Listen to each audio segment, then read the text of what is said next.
C'est avec plaisir que je me trouve avec vous en ce matin pour pouvoir partager la parole de Dieu ensemble, pour que nous puissions partager ce qu'il a à nous dire, le message qu'il veut nous transmettre aujourd'hui. Alors avant de commencer, nous allons prier ensemble une fois de plus pour invoquer sa présence parmi nous. Prions. Seigneur, nous te demandons, Seigneur, de faire place dans notre cœur. Que ta parole seule, Seigneur, puisse vaincre sur toute chose. Inspire-nous, parle à nos cœurs. C'est notre prière au nom de ton Fils Jésus-Christ. Amen.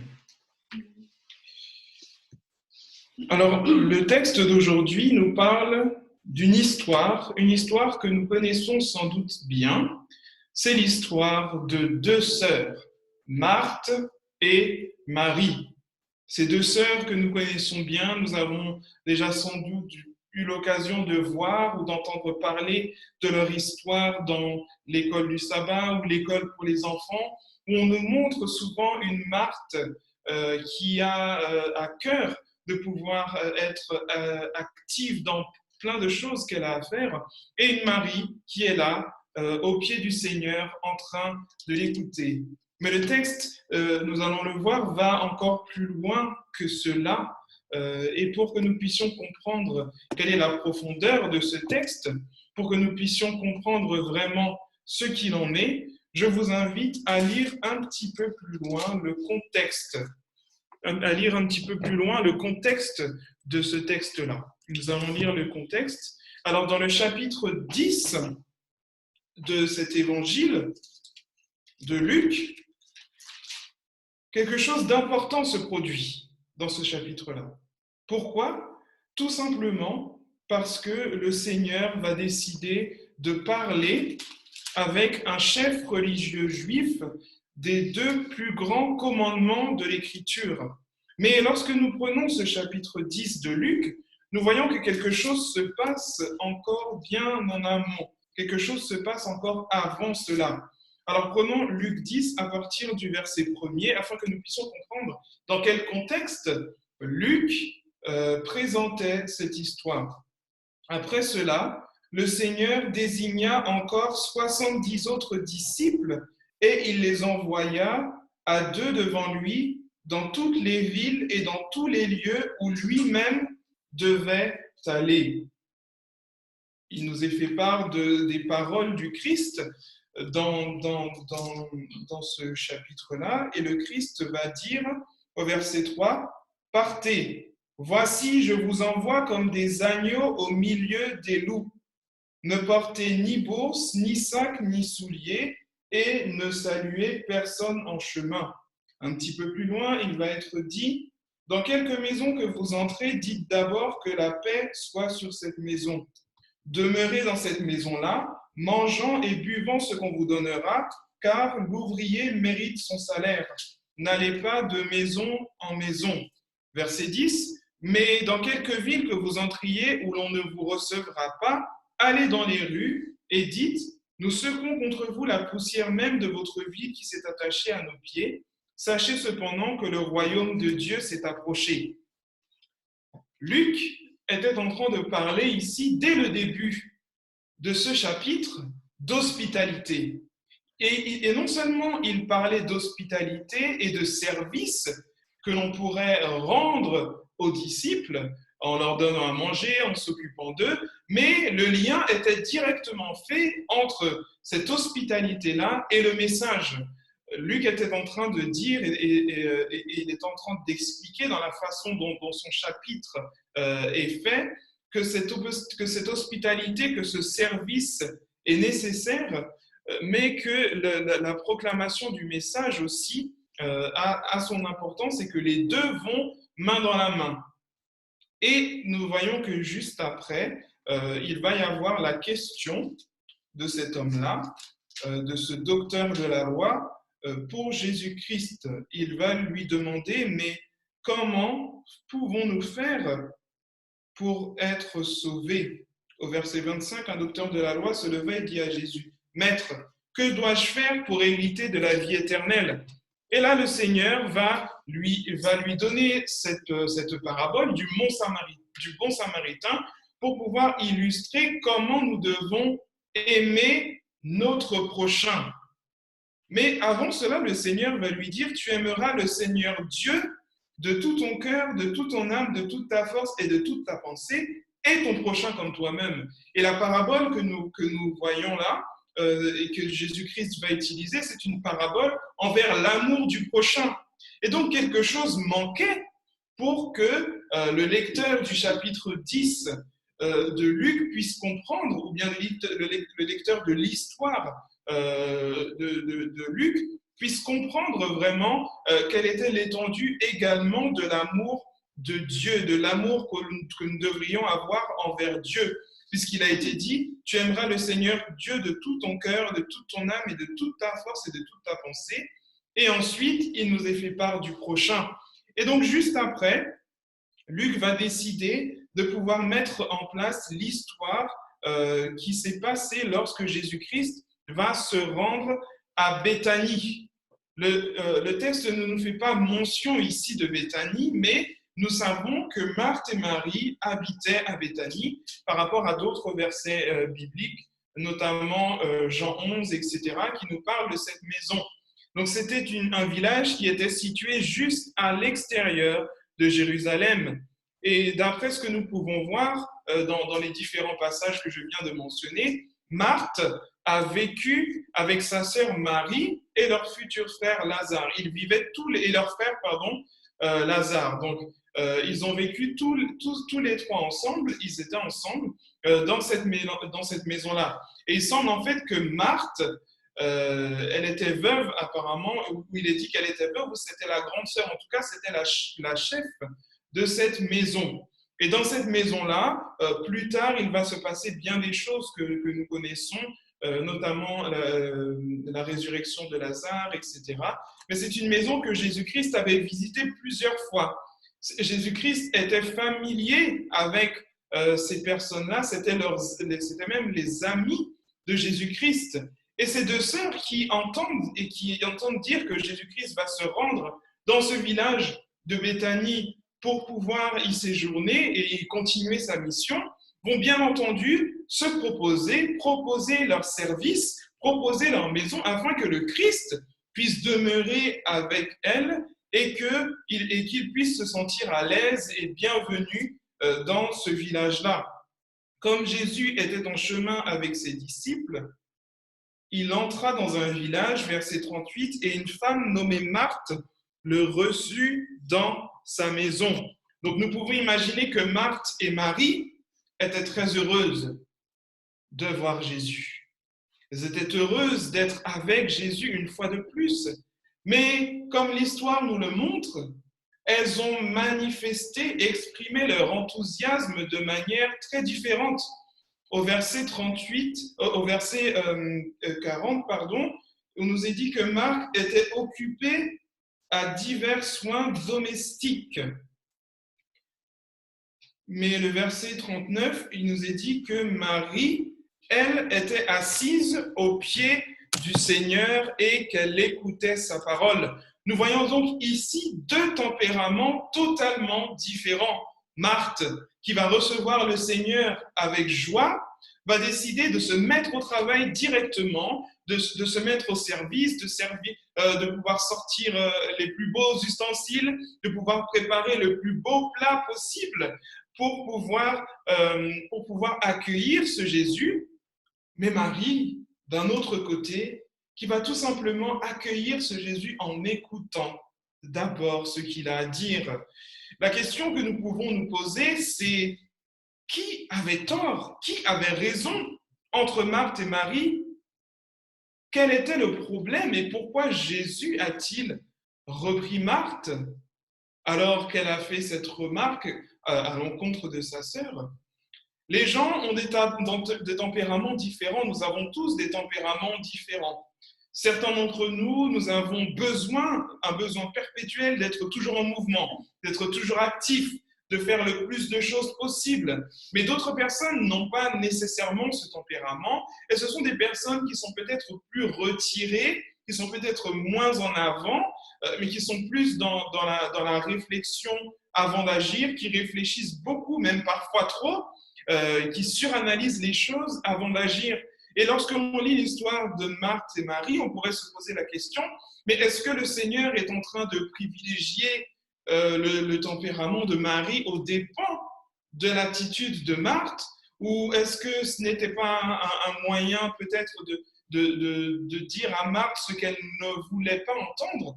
Eh bien, nous allons voir dans cette histoire que le focus n'est pas réellement sur ce que Marthe n'a pas fait ou sur ce que Marie n'a pas fait, mais tout est une question ici d'attitude. Et c'est pour cela que l'attitude de Marie sur l'instant, dans l'instant T où Jésus-Christ a pu discuter avec Marthe et Marie, a pris le dessus et était la bonne attitude, contrairement à l'attitude de Marthe. Mais cela ne veut pas dire que le fait de servir était mauvais, était mal, ou que le fait de vouloir faire plaisir à Jésus-Christ en offrant un service était quelque chose de négatif.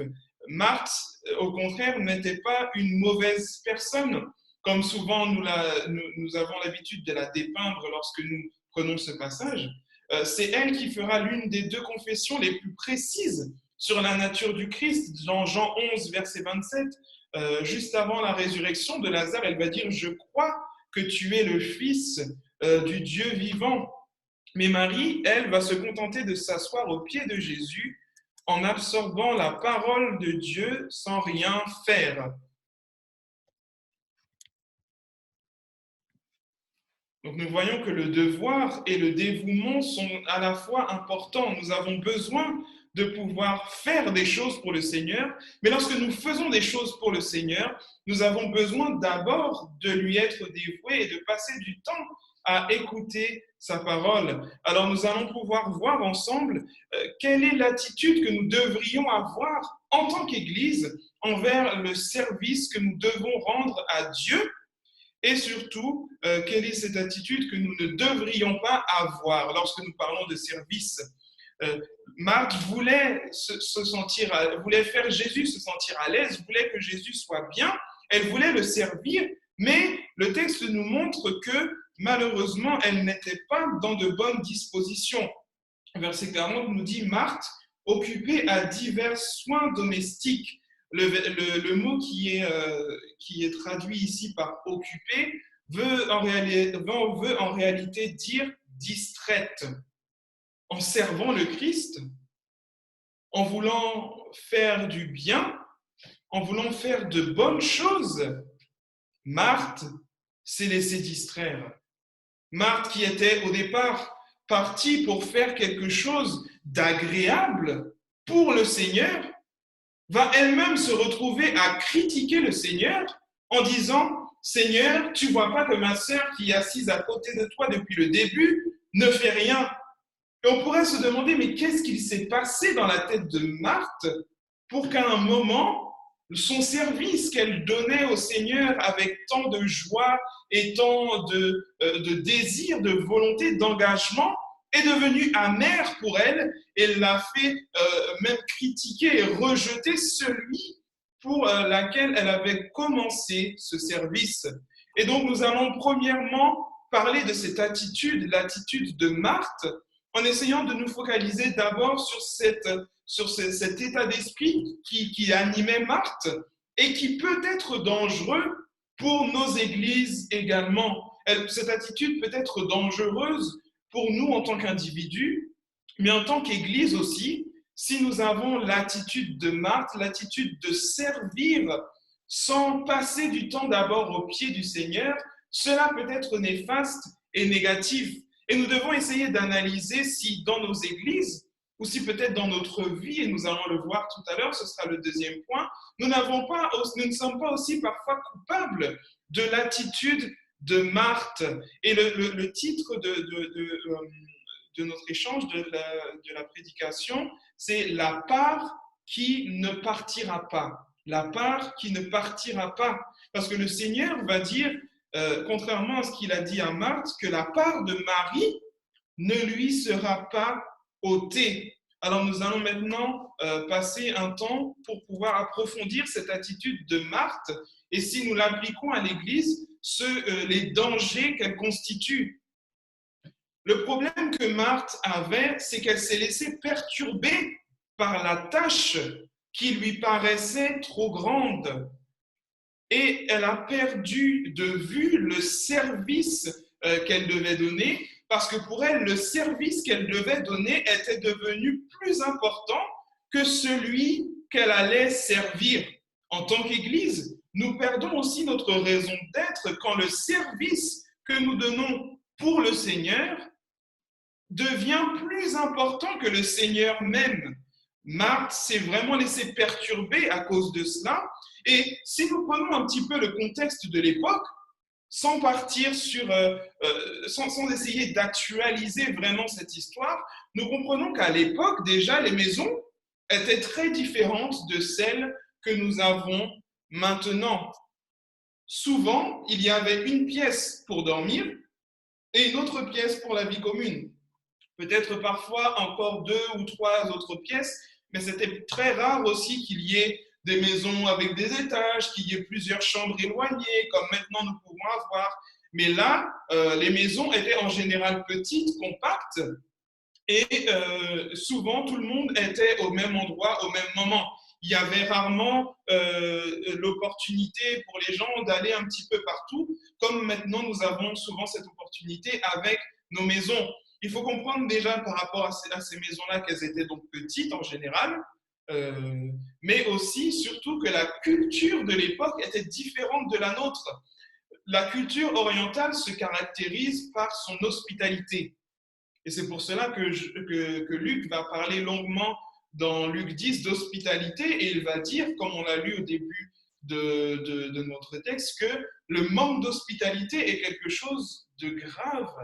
Dans la culture de l'époque, les portes fermées n'existaient pas réellement. Si une personnalité importante rentrait dans une maison, si un enseignant ou un docteur de la loi ou quelqu'un d'important rentrait dans un village, c'est tout le village qui devait en profiter. Et puisque le texte nous dit que Jésus est entré dans le village et qu'il a été dans la maison de Marthe et Marie, ça ne veut pas dire qu'à la porte, les gens qui suivaient Jésus se sont dit « Ok, bon maintenant tu es dans la maison de Marthe et Marie, on va te laisser tranquille. » Non, parce qu'à l'époque, l'hospitalité était si importante que Marthe n'aurait pas pu se dire « Écoutez, vous qui suivez Jésus là, j'ai pas assez pour vous, je ne vais pas vous faire entrer. Par contre, Jésus, toi, tu peux venir tout seul, il n'y a pas de souci, je vais m'occuper de toi. » Ce n'était pas le cas. Et c'est pour cela que Marthe a dû se laisser déborder par ce qui se présentait devant elle.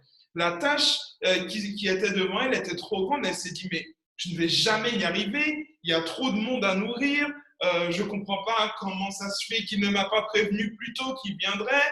Toutes ces choses qui, au départ, semblaient peut-être anodines, ont commencé à petit trotter dans l'esprit de Marthe. Et elle qui essayait de faire de son mieux, toute seule, avec ses propres forces, bien entendu, va voir sa sœur et va se dire, mais je ne comprends pas pourquoi je dois tout faire et que ma sœur, elle est là, tranquillement, en train de parler avec Jésus-Christ. Et c'est pour cela que cette tâche qui était sans doute trop grande pour qu'elle puisse l'entreprendre toute seule, lui est montée à la tête et elle a considéré ce service qu'elle rendait, qu'il était plus important que celui même qu'elle servait. Elle a dû commencer sans doute à calculer toutes les façons possibles et inimaginables pour nourrir et pour accueillir toutes ces personnes qui se trouvaient dans la maison. Mais dans son empressement, elle s'est laissée déborder par des choses que le Seigneur ne lui avait même pas demandé de faire. Et c'est important de se rendre compte de cela. Le Seigneur ne lui a pas dit, Marthe, s'il te plaît, fais-moi à manger. Marthe, s'il te plaît, nourris toutes ces personnes-là. Non, le Seigneur ne lui avait jamais demandé de faire cela. Mais elle a pensé que le Seigneur lui avait demandé Et elle a été de l'avant sans même vraiment rechercher à demander ce que le Seigneur voulait qu'elle fasse. Et elle a concentré toute son énergie sur cette chose-là. Et lorsqu'elle a vu que ça ne fonctionnait pas, elle s'est mise à critiquer le Seigneur. Parfois aussi, en tant qu'Église, nous nous préoccupons et nous concentrons toute notre énergie sur des choses qui, certes, ont leur importance, car le service avait son importance, car il était important que les invités de Marc puissent se sentir bien, puissent se sentir à l'aise, mais qui ne doivent jamais passer en priorité. Combien de fois nous nous sommes appliqués à rendre le meilleur des services pour Dieu, ce qui est bien en soi? Combien de fois nous avons essayé d'avoir toutes choses vraiment carrées, que tout puisse bien se passer, que tout puisse marcher parfaitement, ce qui est bien et ce qui est une bénédiction lorsque cela se produit, mais combien de fois nous l'avons fait au dépens même de notre amour pour Dieu? Nous avons parfois oublié celui même que nous servons en étant si occupés à servir et en oubliant la raison pour laquelle nous devions faire ce que nous faisions. Et non seulement cela, mais Marthe, qui n'a pas vraiment considéré celui qu'elle servait, mais qui a privilégié le service, a même oublié et sous-estimé la puissance de celui qu'elle servait. Elle avait oublié qu'elle était en présence du Dieu des miracles, de celui qui avait fait la multiplication des pains et des poissons, de celui qui avait nourri plus de 5000 hommes. Et parce qu'elle a sous-estimé celui qu'elle servait, elle a pensé qu'elle devait tout faire toute seule et elle a été frustrée à cause de cela. Nous aussi, en tant qu'Église, nous ne devrions pas, dans notre service, oublier que celui que nous servons n'a pas besoin de nous pour faire avancer son œuvre, mais qu'il peut faire des choses bien plus grandes que nous ne pouvons pas même imaginer, mais pourtant, il choisit de collaborer avec nous. Il est important que nous puissions parler de service, car effectivement, plus nous servons Dieu, plus nous avons peut-être tendance à nous servir nous-mêmes au final et à oublier celui pour lequel nous avons commencé notre service. Nous perdons aussi de vue notre objectif lorsque nous questionnons la bonne volonté de Dieu envers nous en tant qu'individus, mais surtout envers notre communauté. Le problème de Marthe, c'est que Marthe s'est apitoyée sur son sort. Elle a fini par se dire que ce qui lui arrivait était injuste. Elle a dit au Seigneur, elle s'est dit, mais pourquoi je suis si mal alors que je suis en train de servir le Seigneur? Pourquoi tout cela me tombe sur la tête alors que je suis en train d'avancer, de faire avancer les choses pour son œuvre? Pourquoi personne ne m'aide? Pourquoi personne ne prête attention à moi? Pourquoi dois-je toujours tout faire toute seule? Ces questions que Marthe se posait au fur et à mesure, nous devrions faire attention aussi en tant qu'Église de ne pas nous apitoyer sur notre sort et de pécher contre le Seigneur en ne comprenant pas ce qu'il veut réellement faire de nous. En disant, mais Seigneur, on fait des programmes, on fait des choses pour toi, Seigneur, mais ça ne fonctionne pas. Comment cela se fait-il, Seigneur? Toutes ces choses que nous mettons en place, tout ce service que nous te rendons, mais nous avons l'impression de faire tout cela dans le vide. Peut-être que parfois nous nous sommes posé cette question aussi en tant qu'Église. Nous avons dit, Seigneur, comme Marthe l'a dit, pourquoi cela ne fonctionne pas alors que ceux qui sont à côté ont peut-être plus de succès, alors que peut-être que nous aurions pu faire les choses différemment, mais pourquoi nous avons l'impression que le service que nous te rendons n'est pas efficace ou que tu n'agrées pas le service que nous te rendons. Et c'est pour ça que Marthe, non seulement elle s'est apitoyée sur son sort, mais elle en a voulu au Seigneur. Le problème que Marthe avait était un problème de priorité. Et en tant qu'Église, en tant que communauté, nous devons faire attention à ce problème de priorité. Si on regarde bien le texte, ce qui a énervé Marthe, ce n'était pas le fait qu'elle n'ait pas pu écouter le Seigneur, mais c'était le fait que personne ne l'a aidée pour le service qu'elle était en train de faire. Et c'est là que l'on se rend compte que Marthe avait un réel problème de priorité. On aurait pu comprendre si Marthe avait dit au Seigneur, mais Seigneur, J'aimerais aussi t'écouter comme Marie le fait, mais j'ai tellement de choses à faire que je n'y arrive pas. Alors demande peut-être à ce que Marie puisse venir me remplacer afin que moi aussi je puisse t'écouter. Ce n'est pas ce que Marthe a dit. Marthe en voulait au Seigneur parce que personne ne l'a aidé dans son service. Et c'est pour cela qu'on voit bien que le service, aux dépens de Marthe, car je ne pense pas que c'était volontaire de sa part, était devenu plus important que Dieu. Elle plaçait le service au-dessus même de la relation qu'elle aurait dû avoir avec Dieu. Et c'est encore plus évident parce que lorsque, comme je vous ai dit tout à l'heure, les maisons n'étaient sans doute pas très grandes.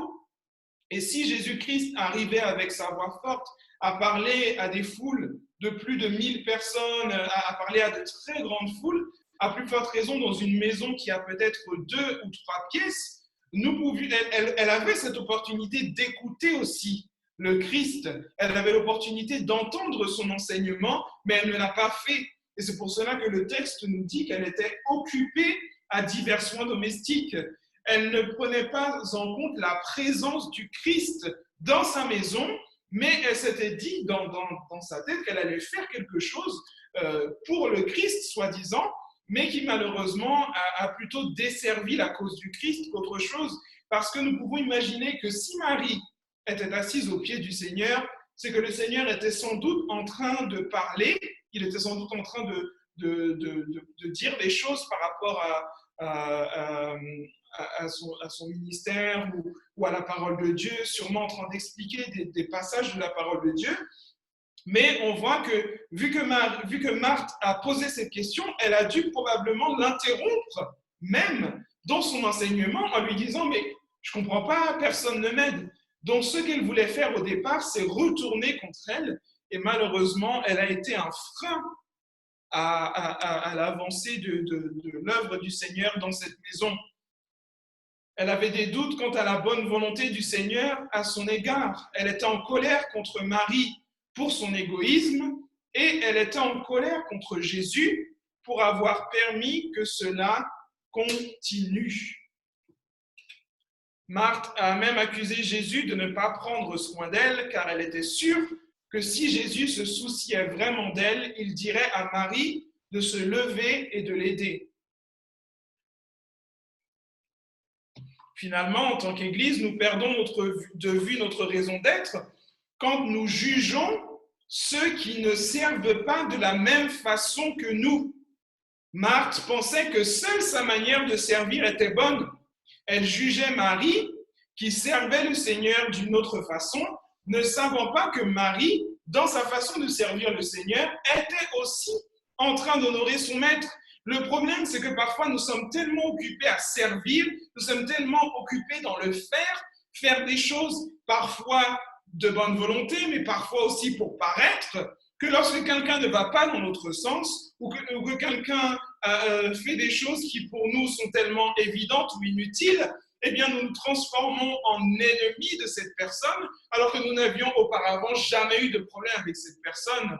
Elle pensait que seule sa manière de servir était correcte, et c'est pour cela qu'elle mettait même des bâtons dans les roues dans la façon, de la façon que Marie avait à servir. Le problème de Marthe, c'est qu'elle voulait que Jésus change Marie, sans se dire qu'elle avait aussi peut-être besoin d'être changée. Et parfois, en tant qu'Église, en tant qu'individu qui formons cette communauté, nous voyons des choses qui se mettent en place, des programmes qui se mettent en place, mais ces programmes, puisque ce ne sont pas peut-être nous qui les avons mis en place, nous ne sommes pas satisfaits de ce programme et nous mettons des bâtons dans les roues, pensant que seule notre façon de penser est la bonne. Peut-être que parfois, effectivement, le Seigneur nous donne l'opportunité de voir une différente façon à travers un autre type de service, mais nous refusons de le voir parce que nous pensons que la façon avec laquelle nous nous sommes engagés avec le Christ est la seule façon de voir. Et donc cette attitude que Marthe avait peut être très dangereuse pour nos églises et pour nous en tant qu'individus si nous ne faisons pas la part des choses et si nous ne passons pas d'abord du temps dans l'écoute de ce que le Seigneur a à nous dire dans sa parole. Et c'était là le vrai problème de Marthe. Son problème n'était pas vraiment de servir. Servir est bien, servir c'est même important et essentiel et indispensable. Mais son souci, c'était qu'elle avait placé le service en lui-même avant celui qu'elle devait servir, Jésus-Christ. Et c'est cela vraiment qui a été un problème pour Marthe et qui peut être aussi un problème pour nos églises si nous passons plus de temps à faire des choses en apparence, à faire des belles choses, des beaux programmes, mais si nous ne passons pas du temps au pied du Seigneur, nous sommes dans l'attitude de Marthe. Et le fait que nous soyons maintenant, que notre église soit fermée, le fait que nous soyons maintenant confinés, nous pousse de force, j'ai envie de dire, à rechercher vraiment le Seigneur, à rechercher à être dans sa présence, à rechercher à écouter ce qu'il a à nous dire et ne pas trouver refuge dans le service que nous pouvons lui donner. Alors effectivement, nous parlons d'église depuis le début de ce message, mais l'église à laquelle nous appartenons, cette église-là qui n'est plus active, qui ne peut plus se réunir, la question nous est posée en tant qu'Église, comment allons-nous faire pour conserver notre service envers l'Éternel? Et le problème est que si nous nous sommes uniquement concentrés sur les programmes, sur les choses à faire, plutôt que de passer du temps avec le Seigneur, dans ces cas-là, plus de service, eh bien, plus de relations, et nous n'avons plus l'opportunité de pouvoir témoigner pour le Seigneur. Mais cette histoire est là pour nous rappeler l'importance de nos priorités lorsque nous parlons de notre relation avec Dieu. Deuxièmement, cette attitude de Marthe est dangereuse lorsque nous privilégions le service de la relation. Parfois, en tant qu'individu, nous percevons notre travail pour le Seigneur comme une case à marquer. C'est très dangereux, chers amis. À chaque fois que nous faisons un travail pour le Seigneur et que nous ne prenons pas toute l'importance de ce travail que nous faisons pour lui, mais que nous le faisons parce que nous devons le faire, nous sommes dans un danger. Le rituel peut m'éloigner de l'Éternel si je considère ce que je fais comme une fin en soi. Après des années et peut-être même toute notre vie à nous rendre à l'église le sabbat, nous avons peut-être fini inconsciemment par considérer ce temps comme acquis. Peut-être que parfois même nous avons machinalement fait les choses pour Dieu en se disant, eh bien voilà, je suis au diaconat, donc je sais que je dois faire ceci chaque sabbat, je sais exactement que je dois aller à telle heure pour ouvrir l'église, et ensuite fermer l'église, et ensuite nettoyer l'église, et après voilà, c'est fini. Le sabbat d'après, je ferai encore et encore la même chose. Écoutons-nous bien et comprenons-nous bien, chers amis, chers frères et sœurs, ces choses-là ne sont pas mauvaises, elles sont bonnes et elles sont essentielles pour la croissance de notre Église. Mais si je fais ces choses de façon machinale, sans vraiment penser à la relation que je dois avoir avec Dieu à travers le service que je lui rends, eh bien, je suis également en danger en tant qu'individu. Il est aussi dangereux de penser de percevoir le travail que nous faisons pour le Seigneur comme ayant de la valeur en soi. Et c'est peut-être aussi ce que Marthe s'est dit, je vais faire ça pour faire plaisir au Seigneur, comme ça il me verra, il verra que que j'ai des capacités de pouvoir servir, d'être une bonne maîtresse de maison.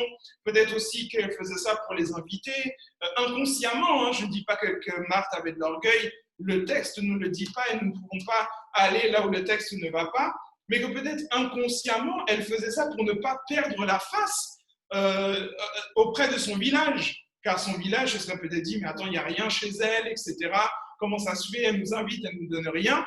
Et donc, ce service qu'elle faisait, c'était un service qui, pour elle, pouvait lui apporter de la valeur. Et parfois aussi, en tant qu'individu, nous pensons que nous sommes importants dans la mission du Seigneur, importants dans le sens où nous pensons que personne ne peut nous remplacer. Et à partir du moment où nous pensons cela, nous sommes en danger aussi. Nous sommes en danger lorsque nous pensons que personne ne peut mieux faire que personne ne peut faire ce que nous sommes en train de faire et que nous avons besoin d'être là, besoin d'être devant pour que la mission du Seigneur puisse avancer.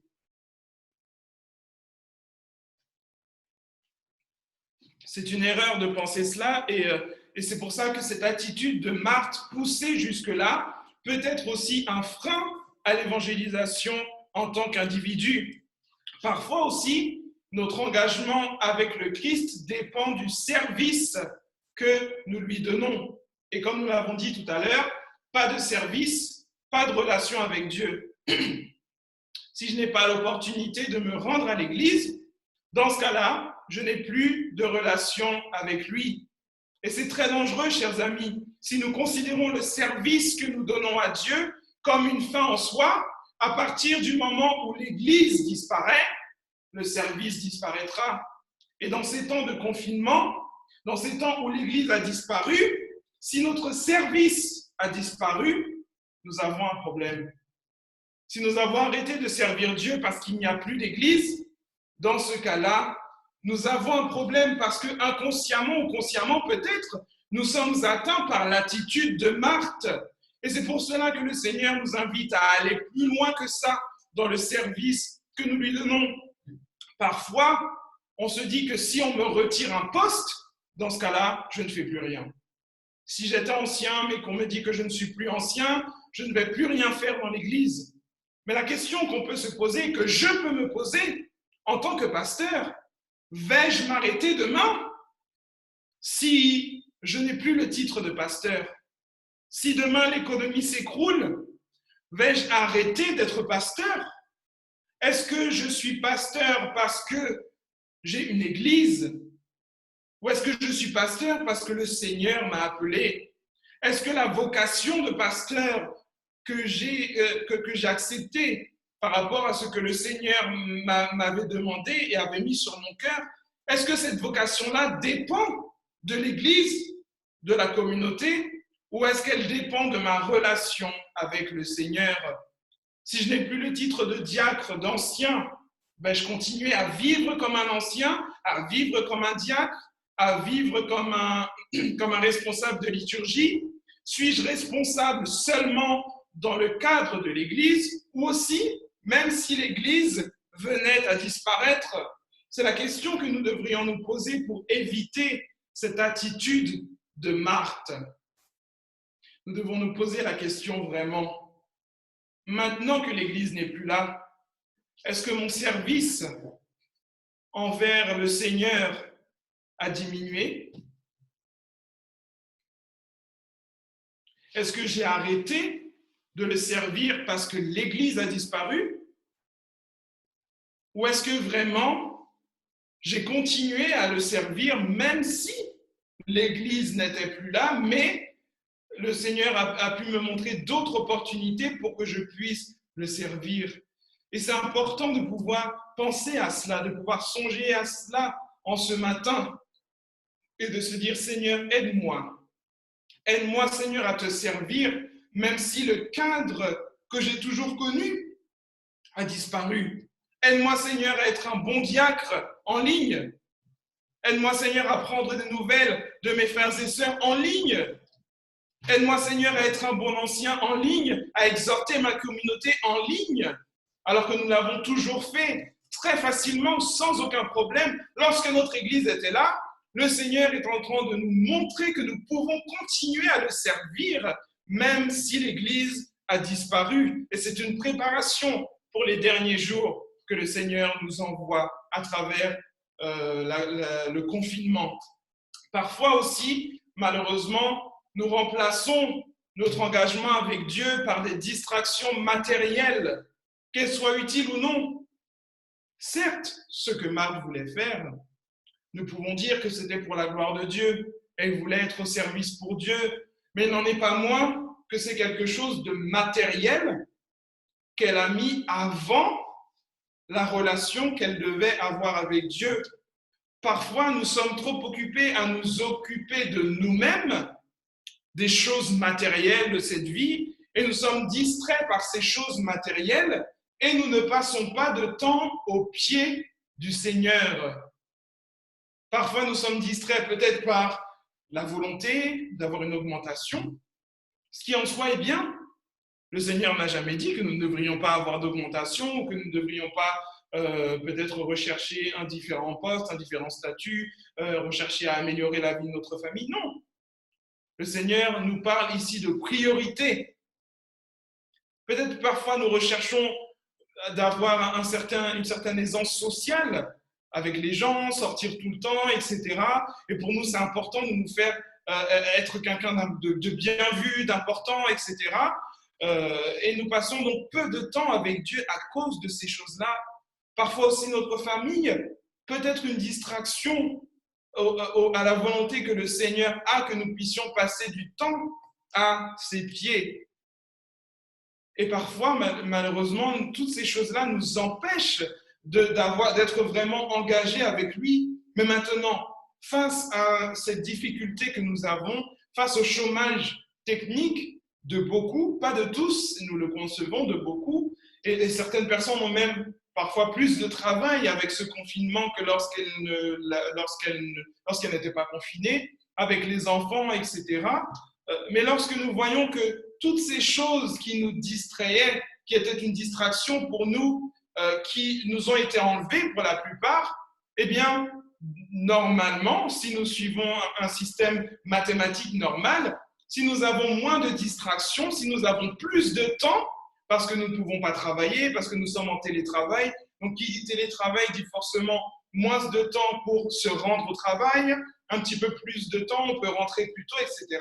Normalement, logiquement, notre engagement envers le Seigneur devrait augmenter. Et si nous avons dit peut-être par le passé, ah malheureusement, je ne peux pas me rendre à la réunion de prière parce que c'est trop loin, ou je ne peux pas me rendre à la réunion de prière parce que je dois m'occuper de mes enfants, etc.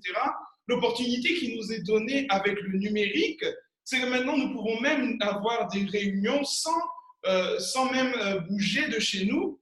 Et du coup, cette opportunité nous est donnée de pouvoir avoir un engagement renouvelé avec le Seigneur. Et si les choses qui nous empêchaient de nous rendre physiquement en réunion de prière ou régulièrement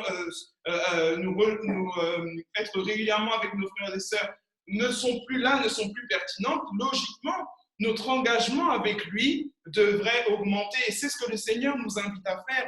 Si nous sommes encore plus occupés et si nous avons remplacé des choses que nous aurions, des choses qui n'ont aucune utilité, mais que nous aurions pu les remplacer par l'étude de la parole de Dieu et par la prière, plutôt que de passer du temps avec notre Seigneur dans ce confinement-là, c'est que forcément, nous avons, comme Marthe, un problème de priorité. Et nous ne devrions pas rester là-dessus. Nous devrions nous poser vraiment la question de dire, Seigneur, est-ce que pendant ce confinement, toutes les opportunités que tu m'as données de me rapprocher de toi, est-ce que je les ai prises, Seigneur? Est-ce que j'ai voulu vraiment passer du temps à tes pieds? Ou est-ce que je me suis occupé par des choses matérielles qui en soi n'avaient pas d'importance ou qui auraient pu être repoussées à 1 heure ou 2 heures après? Est-ce que, Seigneur, je fais vraiment de toi l'objet de mes louanges dans ces moments de confinement? Ou est-ce que je passe plus de temps à me faire plaisir? Nous devrions nous poser la question dans ces moments de confinement, avons-nous l'attitude de Marthe ou l'attitude de Marie? Lorsque nous nous sommes posé cette question, nous verrons que parfois, certains jours, nous avons cette attitude de Marie, d'autres jours, peut-être l'attitude de Marthe, mais le Seigneur nous invite à choisir la bonne part. Et justement, c'est ce que Marie a décidé de faire. Marie a mis les choses les plus importantes en premier.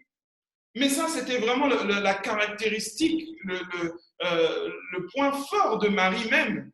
Prenons ensemble Jean au chapitre 12 et nous allons voir que Marie était toujours celle qui avait considéré Jésus-Christ comme le plus important de toute sa vie. Jean 12, versets 1 à 3. Il y avait un homme malade, Lazare de Béthanie, village de Marie et de Marthe, sa sœur. Donc c'est le même village, c'est la même maison. C'était cette Marie qui oignit de parfum le Seigneur et qui lui essuya les pieds avec ses cheveux. et c'était son frère Lazare qui était malade. Donc ça c'est Jean 11, versets 1 à 3, et Jean 12, versets 1 à 3 nous dit, 6 jours avant la Pâque, Jésus arriva de Béthanie, où était Lazare, qu'il avait ressuscité des morts. Là, on lui fit un souper. Marthe servait. Encore une fois, nous retrouvons Marthe en train de servir, et Lazare était un de ceux qui se trouvaient à table avec lui. Marie, ayant pris une livre d'un parfum de nard pur de grand prix, oignit les pieds de Jésus et elle lui essuya les pieds avec ses cheveux, et la maison fut remplie de l'odeur du parfum. Donc, quelque temps après, on retrouve encore une fois Marthe en train de servir et Marie en train de passer du temps aux pieds du Seigneur, en train de reconnaître que le Seigneur est le plus important, en train de pouvoir honorer le Seigneur avec ce qu'elle avait de plus cher. Et c'est cette attitude de Marie que nous devrions avoir en tant qu'Église, en tant qu'individu, considérer Jésus-Christ comme le plus cher de notre vie, passer du temps auprès de lui, avec lui. C'est ce que nous devrions faire.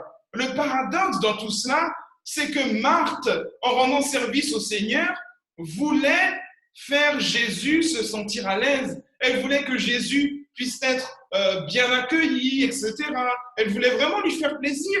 Mais en réalité, c'est Marie, par son service, par son écoute, qui a fait plaisir au Seigneur. Et c'est Marthe qui voulait lui faire plaisir, qui au final se retrouvait à le critiquer, à l'embarrasser, à lui mettre la honte devant tous les autres convives en disant « Mais Jésus, tu ne t'occupes pas de moi. » C'est pour cela, mes frères et sœurs, que nous devons prier pour avoir l'attitude de Marie, que nous devons continuellement dire « Seigneur, préserve-moi de l'attitude de Marthe. Préserve-moi de cette capacité que j'ai à servir, à penser que je suis important, à penser que c'est la chose que je fais qui va faire changer les choses et à t'oublier, à te mettre dans un coin. Mais Seigneur, je veux te servir comme Marie te servait. Marie a considéré réellement Jésus pour qui il était. Être assis aux pieds du Seigneur, c'est se laisser enseigner par lui. Luc, qui a écrit donc ce chapitre et tout ce que nous venons de lire dans le livre de Luc, lorsque Luc parle d'être assis aux pieds d'eux, cela veut dire être enseigné par, cela veut dire être un disciple. Acte 22, verset 3, Luc va retranscrire ce que Paul va dire au sujet de son enseignement. Et dans Acte 22, verset 3, donc Luc qui a aussi écrit le livre des Actes, il est dit « Je suis juif, né à Tars en Sicile, mais j'ai été élevé dans cette ville et instruit aux pieds de Gamaliel. » Donc une fois de plus, le fait d'être assis aux pieds d'eux, ça ne veut pas nécessairement dire que c'était peut-être confortable, que c'était la seule place qui restait. Non, c'est un acte volontaire de reconnaître que la personne à laquelle nous nous adressons eh bien, est un enseignant.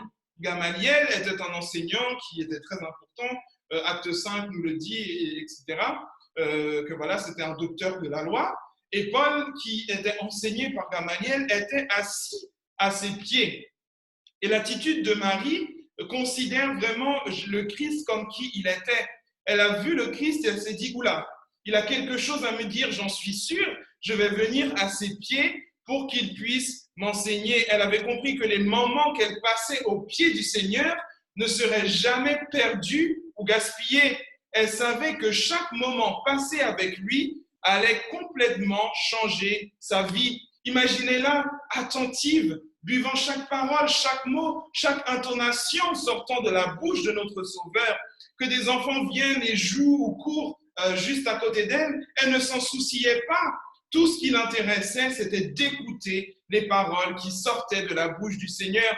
Dans ces moments-là, elle a même oublié ce qu'elle avait à faire pour le jour même ou pour le lendemain. Elle ne réfléchissait pas à ce qu'elle aurait dû mieux faire hier ou de ce qu'elle fera demain. Non, elle était avec son maître et elle l'écoutait parler et profitait de chaque instant avec lui. Être au pied du Seigneur, toujours dans la pensée de Luc et dans la pensée biblique, c'est aussi se rendre compte de son autorité et de sa supériorité sur nous.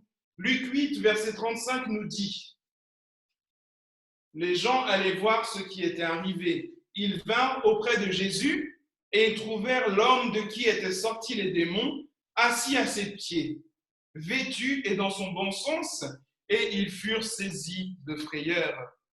Cet homme-là avait reconnu l'autorité de Jésus, avait reconnu à quel point Jésus était capable de chasser un nombre illimité de démons, et il s'était assis aux pieds du Seigneur en tant que signe d'humilité, en reconnaissant le pouvoir que Jésus avait sur lui. C'est la même chose que Marie a faite, et si nous voulons avoir cette attitude de Marie, nous devons aussi reconnaître que le Seigneur a cette autorité sur nous et qu'il a le pouvoir de nous changer, de nous transformer, tout comme il l'a fait pour cet homme-là, et tout comme il l'a aussi fait pour Marie et pour toutes les personnes qui étaient à ses pieds. Finalement, le texte nous dit, et Jésus va dire, Marie a choisi la bonne part et il ne lui sera pas ôté. Si je suis une Marthe et que je ne vis que par le service et les apparences, comment je fais lorsque je n'ai plus l'opportunité de me montrer? Attention, je ne dis pas que Marthe était dans le m'as-tu vu, mais je parle de cette attitude qui, poussée à bout, peut nous pousser à être dans les services et dans les apparences. Si ce service disparaît, comment je fais réellement pour pouvoir servir Dieu si j'ai toujours fait des choses pour être vu ou pour mon propre plaisir? C'est pour cela que le Seigneur va expliquer cela. Il va dire à Marie que cette part-là ne lui sera pas ôtée.